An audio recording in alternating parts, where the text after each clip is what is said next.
येईल का जुळून नाते?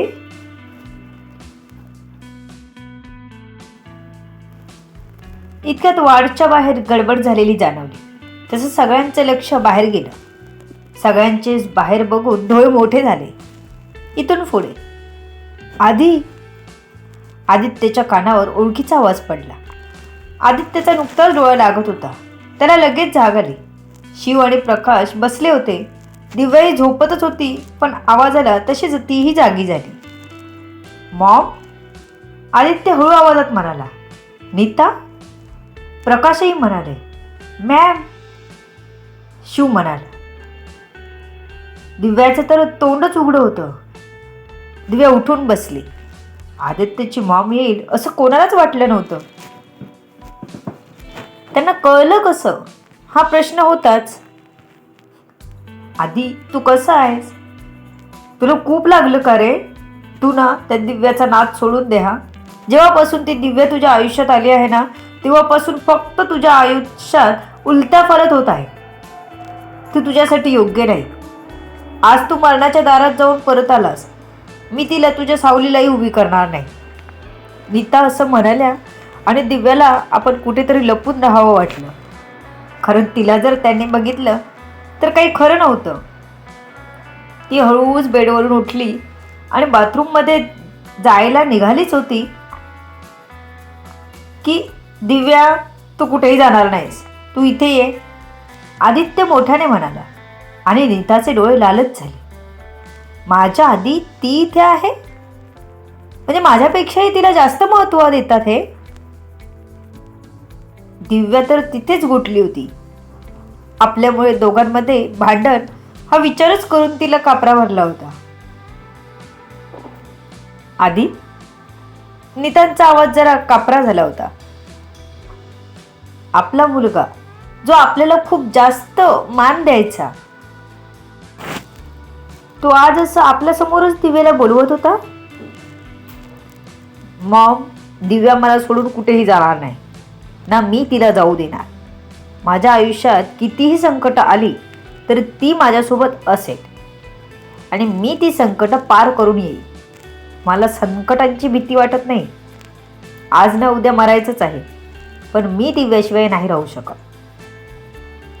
आदित्य म्हणाला. तसं नीतांना तो स्वतःचा अपमान वाटला. एवढ्या सगळ्यांसमोर आदित्य त्यांच्या विरुद्ध बोलला होता. नीता, शांत हो. आदित्य मोठा आहे, आपण त्याच्या निर्णयांना सपोर्ट केला पाहिजे. दिव्या खरंच चांगली मुलगी आहे, आपण का विरोध करायचा? नीतांच्या खांद्यावर हात ठेवून प्रकाश म्हणाले. तसं नीतांनी एकदा दिव्याकडे आणि एकदा आदित्यकडे बघितलं. ही मिळाली नव्हती ना, मग अचानक कुठून उपटली? नीता रागात दिव्याकडे बघत म्हणाली. ती तेव्हाच मिळाली, पण तू तुझे जासूस सोडले होतेस ना, त्यांना आम्ही कळू दिलं नाही. आदित्यही रागात म्हणाला.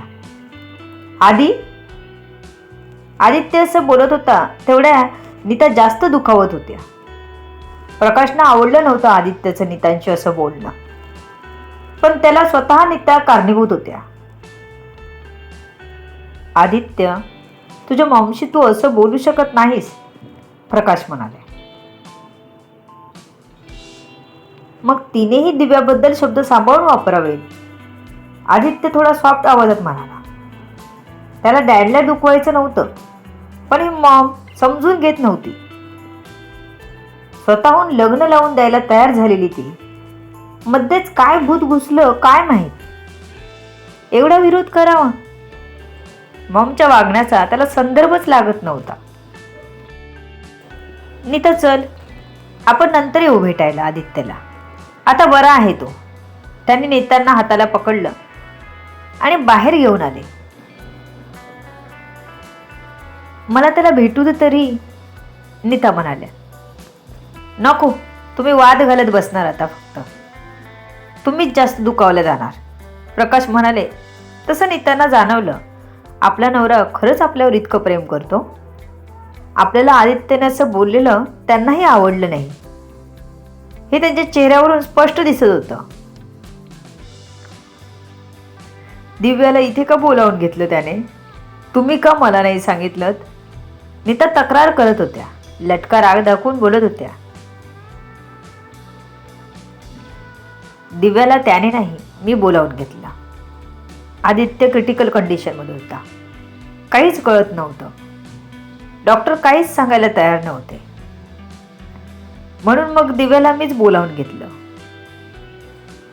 आदित्य दिव्यावर खूप प्रेम करतो, त्यामुळे तिच्या नुसत्या आवाजाने त्याने औषधांना रिस्पॉन्स दिला होता.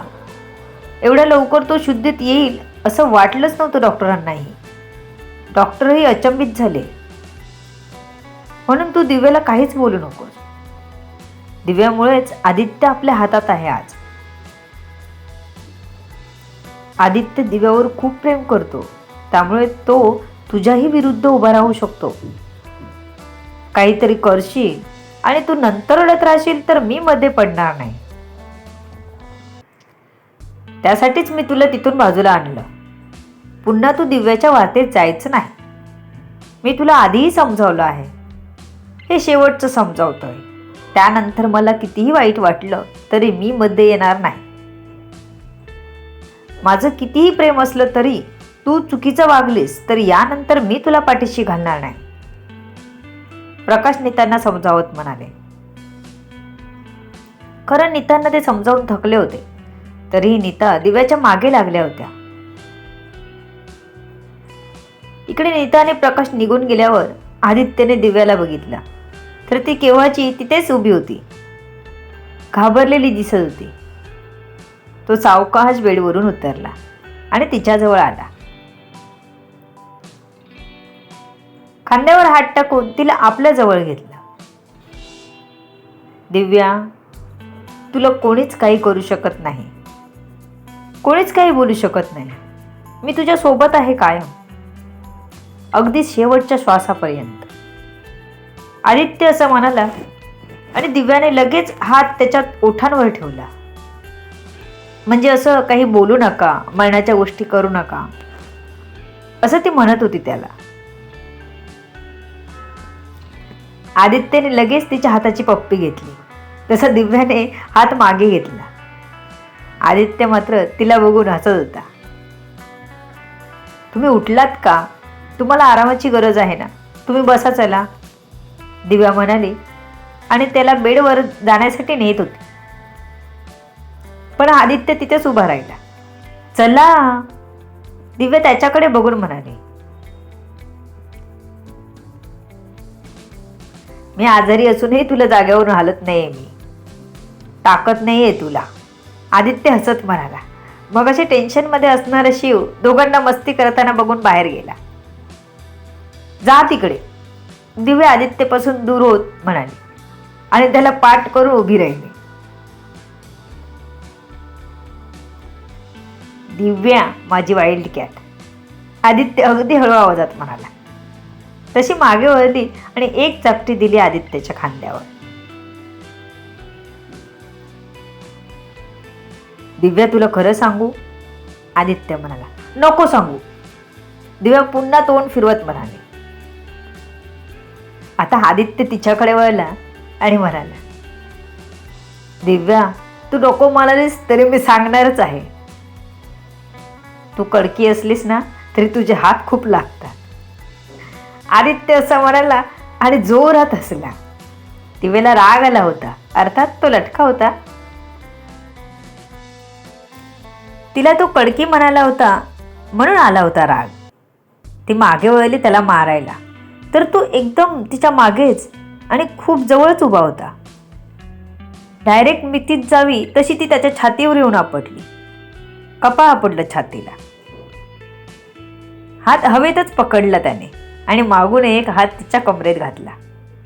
दिव्याला असं एकदम अवघडून आलं.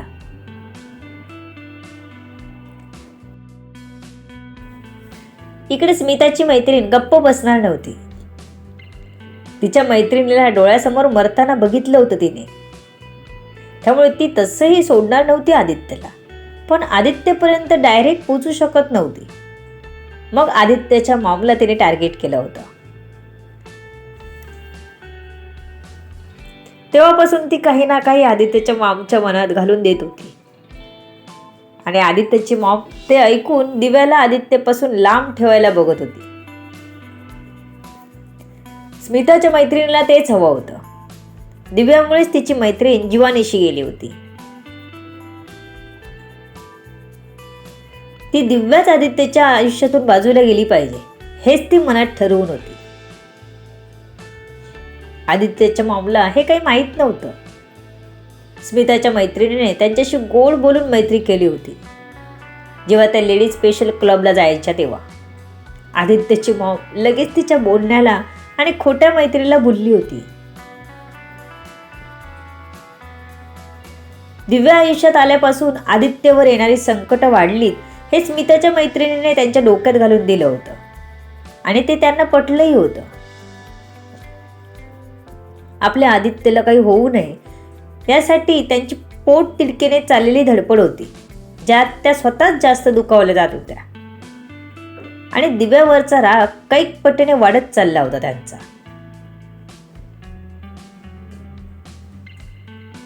आदित्यने मॉम कुठे कुठे गेली अजूनपर्यंत हे शोधायला सांगितलं.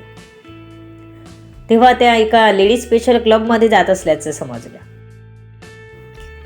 तिथले CCTV फुटेज आदित्यच्या माणसाने घेतले, ज्यात स्मिताची मैत्रीण नीतांशी जास्त बोलताना दिसत होती. त्यांनी ते व्हिडिओ शिवला पाठवले. शिवने व्हिडिओ बघितले. त्याच्या लगेच लक्षात आलं स्मिताची मैत्रीण आदित्यच्या मॉमला काहीतरी मनात भरवत असावी हे त्याने जाणलं. शिव लगेच तो व्हिडिओ आदित्यला दाखवायला म्हणून जेव्हा आदित्यच्या वॉर्डमध्ये आला तेव्हा त्याने दोघांना एकदम जवळ बघितलं. तसा खोटा खोटा खोकला काढला. आदित्यने दिव्याला सोडलं. ते पटकन बाथरूममध्ये गेले. आदित्य सर, एक व्हिडिओ पाठवला आहे आपल्या माणसाने, तुम्ही बघून घ्या, शिवने सांगितलं आणि तो व्हिडिओ आदित्यला दाखवला. आदित्यने तो व्हिडिओ बघितला. आदित्यने स्मिताच्या मैत्रिणीला बघितलं तेव्हा समजला काय समजायचे ते. त्याने डॅडला फोन करून सांगितलं. त्या लेडीज स्पेशल क्लबला मॉमला पाठवू नका सांगितलं, पण नीता प्रकाशच्या ऐकतच नव्हत्या. जेव्हा आदित्यने डॅडशी सगळा मसला डिस्कस केला तेव्हा त्यांना खरं काय ते कारण कळलं. नीतांचं नेमकं कोण कान भरवतंय. त्यांनी नीतांना त्या क्लबला जायला जबरदस्ती बंदी घातली. तू जर गेलीस त्या क्लबला तरी ह्या घराचे दरवाजे कायमचे बंद होतील, इतकी कडक धमकी दिल्यावर नीता त्या क्लबला जायच्या थांबल्या होत्या. पण दिव्याविषयीचं मत बदललं नव्हतं त्यांचं. स्मिताच्या मैत्रिणीने नीतांचा फोन नंबर मिळवला आणि बोलू लागल्या. आता प्रकाश नीतांवर डोळ्यात तेल घालून लक्ष ठेवत असल्यामुळे त्यांच्या लगेच लक्षात आलं. नीतांच्या मोबाईलचा पासवर्ड माहीत असल्यामुळे त्यांनी नीता वॉशरूमला गेलेल्या असताना तो नंबर ब्लॉक करून डिलीट केला. आज आदित्यला घरी सोडणार होते, त्यामुळे शिव सगळी प्रोसिजर करत होता. दिव्या ह्या 2-3 दिवसात आदित्य सोबतच होते. शिवने आदित्यचा मोबाईल 2 दिवसापूर्वीच मागवला होता. तो मिळाला तसा आदित्यचा सगळा डेटा रिस्टोअर करून त्याने आदित्यच्या ताब्यात तो दिला. प्रकाश आता नीतांवर लक्ष ठेवूनच होते. नीता कुठेही बाहेर पडल्या की एक माणूस नेहमी त्यांचा पाठलाग करत असे. आज त्या पुन्हा गुपचूप क्लबमध्ये जाताना त्या माणसाला दिसल्या. तसं त्याने लगेच शिवला कॉल केला. शिव सर, आदित्य सरांच्या मॉम त्या क्लबमध्ये जात आहेत, काय करायचं? तो माणूस म्हणाला. तसं शिवने आदित्यला सांगितलं. आदित्यच्या कपाळावर आठ्या पडल्या. To be continue. बघू पुढे काय होतंय. सर्व गोष्टी कळण्यासाठी RB व्हायरल फीवरवर पुढील येणारे भाग वाचायला आणि ऐकायला विसरू नका. तुमच्या अमूल्य प्रतिसादाची आतुरतेने वाट बघते. लेखिका शब्दवेदी उर्फ संतोषी राणे पाताळे. धन्यवाद. माझ्या निरनिराळ्या कथा ऐकण्यासाठी या चॅनलला सबस्क्राईब करा.